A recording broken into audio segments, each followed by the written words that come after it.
And now, a reading of The Night Before Christmas. 'Twas the night before Christmas, when all through the house not a creature was stirring, not even a mouse. The stockings were hung by the chimney with care, in hopes that St. Nicholas soon would be there. The children were nestled all snug in their beds, while visions of sugar plums danced in their heads. And Mama in her kerchief and I in my cap had just settled down for a long winter's nap. When out on the lawn there arose such a clatter, I sprang from my bed to see what was the matter. Away to the window I flew like a flash, tore open the shutters and threw up the sash. The moon on the breast of the new-fallen snow gave luster to the midday objects below, when one to my wondering eyes should appear but a miniature sleigh and 8 tiny reindeer. With a little old driver so lively and quick, I knew in a moment it must be St. Nick.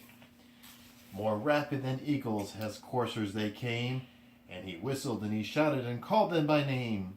Now Dasher, now Dancer, now Prancer and Vixen, O Comet, on Cupid, Donner and Blitzen, to the top of the porch, to the top of the wall, now dash away, dash away, dash away all. As dry leaves that before the wild hurricane fly, when they meet with an obstacle, mount to the sky. So up to the housetop the coursers they flew, with a sleigh full of toys and St. Nicholas too. And then in a twinkle I heard on the roof the prancing and pawing of each little hoof. As I drew in my head and was turning around, down the chimney St. Nicholas came with a bound. He was dressed all in fur from his head to his foot, and his clothes were all tarnished with ashes and soot. A bundle of toys he had flung on his sack, and he looked like a peddler just opening his pack. His eyes, how they twinkled, his dimples, how merry, his cheeks were like roses, his nose like a cherry. His droll little mouth was drawn up like a bow, and the beard on his chin was as white as the snow.